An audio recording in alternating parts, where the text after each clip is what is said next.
Welcome to First Chapter Fridays. I'm Judith, a library assistant here at the Lewis County Public Library. Today I'm going to read you the first chapter of Freddy the Detective by Walter R. Brooks. This is a book series that I enjoyed quite a bit when I was a young reader, and I think you might enjoy it as well. Chapter 1, Freddy's First Case. It was hot. When Alice and Emma, the two white ducks, got tired of diving and swimming about in the pond, they climbed out on the bank and looked over toward the house where Mr. Bean, the farmer, lived. "And oh," said Emma, "the house looks as if it was melting. All the straight lines, the roof and the door and the walls are wiggling. Look, Alice." "It always looks like that when it's hot," said Alice. "Well, I don't like it," said Emma. "It makes me feel funny in my stomach. I think things ought to stay what they are, even if they are hot.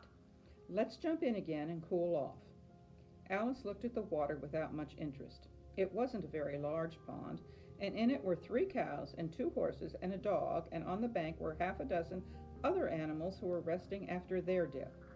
"Too much company," she said crossly, or as crossly as she could, for she was really a very mild duck.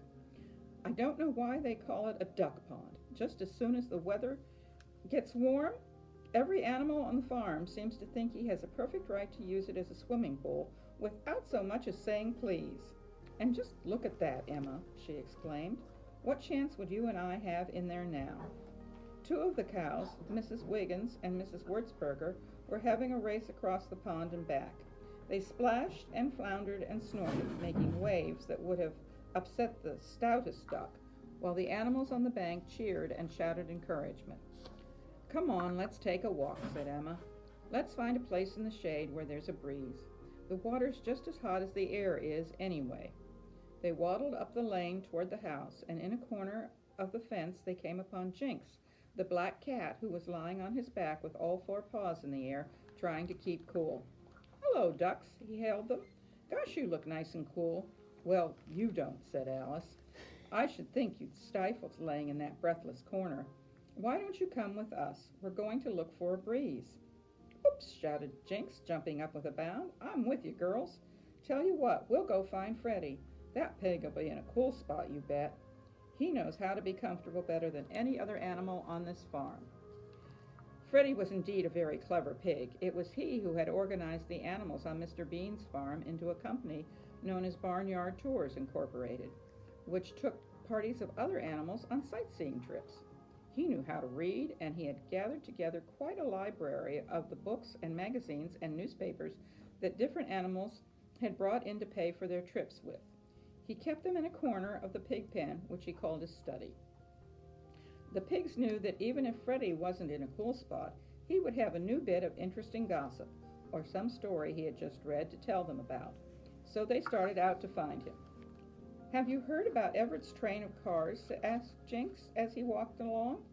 "No," said the ducks. Everett and his sister Ella were the 2 adopted children of Mr. and Mrs. Bean, whom the animals had rescued the year before from a dreadful place where they had been living in the North Woods. Because they had rescued them, the animals all felt a great interest in Ella and Everett, and they were very fond of them, too, so no 2 children ever had a better time. The ducks taught them to swim, and the horses taught them to ride, and the cat taught them how to climb and to move through the woods without making a sound, and Ferdinand the crow had even wanted to teach them how to fly, but of course that wasn't much use because they didn't have any wings. But there were always animals to play games with and to do things with, and they certainly had as good a time as any children who ever lived. "Well," said Jinx, "it's the funniest thing I ever heard of. When Everett went to sleep last night, the train was beside him on the bed. When he woke up this morning, it was gone. Mrs. Bean had looked all over the house, and I've done some looking on my own account, but it's gone. There's no doubt about that." "Well, that is queer," said Emma. "You don't suppose he hid it himself as a joke?" "Oh, no, not a chance. He's been looking everywhere all morning. He's very fond of that train. I'd like to get my claws on the one that took it," the cat exclaimed fiercely. "Mercy," cried Emma with a slight shudder. "I wish you wouldn't glare like that, Jinx. Alice and I don't have anything to do with it." "No, no, of course you don't," replied the cat soothingly. "Imagine a duck being a burglar." He laughed heartily. But the ducks turned on him indignantly. "Well, I guess we could be burglars if we wanted to," said Emma. I guess we're not as poor-spirited as you seem to think." "I guess not indeed," put in Alice. "Look at our Uncle Wesley. I guess you know what he did that time when the big old elephant escaped from the circus at Centerboro and tried to take a bath in our pond. He chased him off the place." "Oh, sure," said the cat. "Sure, I remember." Jinx remembered how the elephant had laughed, too, when pompous little Uncle Wesley had ordered him out of the pond. But he didn't say anything to the ducks about that. "Well, anyway," he went on, "I think it's a shame, and we ought to do something about it, though it's too hot to do anything about anything today," he added, and stopped to wipe the perspiration from his whiskers with a forepaw. They walked around the house and down the road to the fence where the farm ended. Then they walked back along the fence to the woods and across the back pasture, but saw no sign of Freddy. "It's funny," said Jinx. "I felt sure we'd run into him. Let's sit down under this tree and rest a while." "You can if you want to," said Emma, "but I started out to find Freddy, and now I'm going to find him." Like all ducks, she was very stubborn, and when she made up her mind to do anything, nothing could stop her.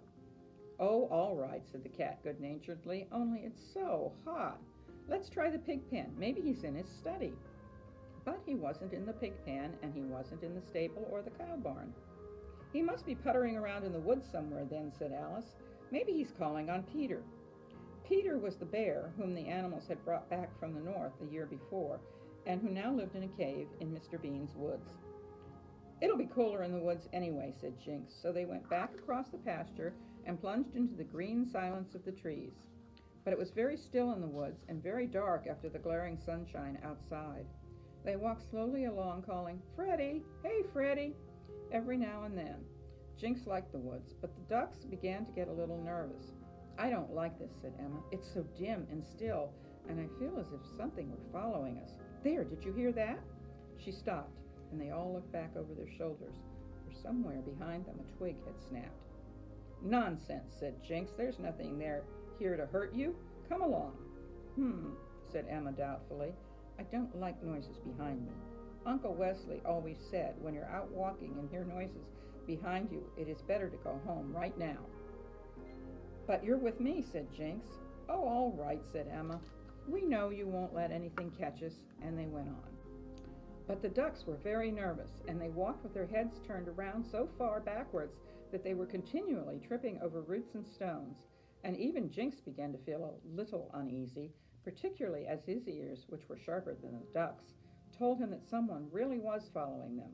He wasn't afraid for himself, for there was no animal in these woods that could hurt him, but he thought it might be a fox. And there's nothing a fox likes better for supper than a nice plump duck.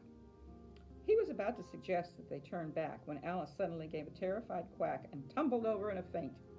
"Good gracious!" exclaimed Emma. "She must have seen something that frightened her terribly. She hasn't done that in I don't know when." No, there isn't anything you can do. She'll be all right in a minute. Just keep her head low. Dear me, I wish we were out of here." "We'll go right back," said Jinx, who was supporting the swooning duck in his paws. "There, she's coming around now. Well, Alice, you did give us a fright. What was it you saw?" Alice's eyes opened slowly. "Where am I?" she murmured. Then as she remembered, she scrambled to her feet. "There!" she pointed with her bill. "Right behind that clump of bushes. There was a face with a long, pointed white nose." She broke off and shuddered violently. "It gave me such a turn." "You wait here," said Jinx. "I'll show him." And he crouched low on the ground and crept noiselessly toward the bushes. As he came close to them, the ducks saw him gather himself together, then spring clean over the bushes. There was a commotion among the leaves, a snarl, a shrill squeal of fright, and out into the open dashed Freddy, with Jinx on his back. The cat was cuffing the pig soundly about the head, but as they came near the ducks, he jumped down, and Freddy stopped, shook himself, and looked about him ruefully. "You didn't have to be so rough, Jinx," he complained. "I wasn't doing any harm." "You scared Alice here into a faint," said the cat angrily. "What on earth were you trying to do, play Indian?" "I'm sorry, Alice," said Freddy. "I really didn't mean to scare you. I didn't think you saw me. I was just shadowing you." "Shadowing you," said Jinx. "What's that?" "Oh," said Freddy importantly, "it's a term used by detectives. It means following you to see what you're up to. I'm going to be a detective, and I was practicing." "Well, I don't know what a detective is," said Emma, "but you can just try it on somebody else next time." I think it's mean of you to scare us like that. You even scared Jinx." "You did not," the cat said quickly. "But you were trying to, and I'm going to get even with you for it, Freddy. "I wasn't, honestly, I wasn't," Jinx protested the pig. "Look here, I wasn't going to tell anybody about it, but I'll let you three in on it to make up for giving you such a scare. I got the idea from a book I found in the barn, The Adventures of Sherlock Holmes. It's the best book I've come across in a long time, and you'll admit I know something about literature. I'll venture to say there isn't a pig in the country has a finer library or a wider knowledge of—" "Oh, cut the hot air," interrupted Jinx rudely. "Let's have the story." "Well, it's this way," said Freddy. "This Sherlock Holmes was a great detective. Whenever a crime was committed and nobody knew who committed it, they'd call in Sherlock Holmes and he'd find the criminal." "But how did he find him if nobody knew who he was?" asked Alice. "Because he was so clever," Freddy replied. "Maybe the criminal would leave footprints behind, and then Holmes would find out who made them. Oh, he was wonderful. He saw little things about people that nobody else would notice, for one thing. He would look at you and tell about where you'd been and what you'd been doing just by noticing these things. Why, I'll show you how it's done. It's easy when you know how. Look at Jinx there. Look at his back. There are a lot of little pieces of grass and leaves in his fur. There's a piece of a leaf off the raspberry bush. The only raspberry bush on the farm are around the fence up by the house, so you know he's been there. Then, how did they get on his back? Well, it's a hot day, and cats sometimes lie on their backs to get cool. So we can be pretty sure he's been sleeping on his back in the corner of the fence up by the house." "Gosh, that's pretty good, Freddy," said Jinx. "It really isn't so good," said Freddy modestly, "because I saw you sleeping there. But of course, I could have told that you had been there anyways as soon as I saw the leaves in your fur." "What were you following us for?" asked Alice. "Why, just what I've been telling you. I was shadowing you. I was practicing being a detective. I follow you all around the farm. I didn't mean you to see me, of course. If I'd been a good detective, you wouldn't have known anything about it. I was trying to see what you were up to." "Why didn't you just ask then?" said Emma. "Detectives don't ask," said Freddy impatiently. "Can't you understand?" "No, I can't. You were taking such a lot of bother to find out something we'd have told you right off. We were just looking for you." "He means that he was pretending that we were criminals," Jinx explained. "Of course, if we had been, we'd have been going to steal something. We wouldn't have told him. It wouldn't have been any use to ask then, see?" "Oh," said Emma, and Alice said "oh" in just the same tone. And then they both said in their little flat voices, "Let's go back." Jinx winked at Freddy. They were very fond of the ducks. Alice and Emma were the kindest-hearted little creatures in the world, but it was useless to try to explain anything to them that they didn't already know about, and even with things they knew about, they sometimes got terribly mixed up.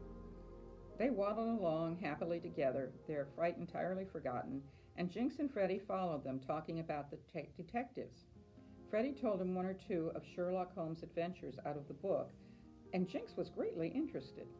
By and by, he said, "Look, Freddy, I forgot all about it in the excitement. There's a job for a detective on this farm now." And he told about the missing train. Freddy was all enthusiasm. "I'll get on the job right away," he said. "I'll find that train, you bet.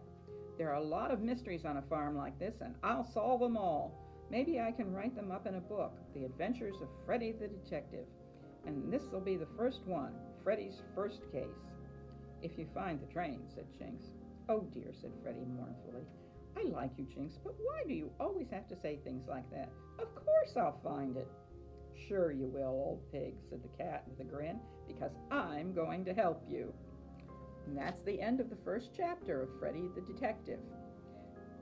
Thank you for watching today, and please be sure to comment, share, follow, or subscribe. And you can check out this item and the other Freddy the Pig books that we have here in the library. You can call or message and for curbside pickup.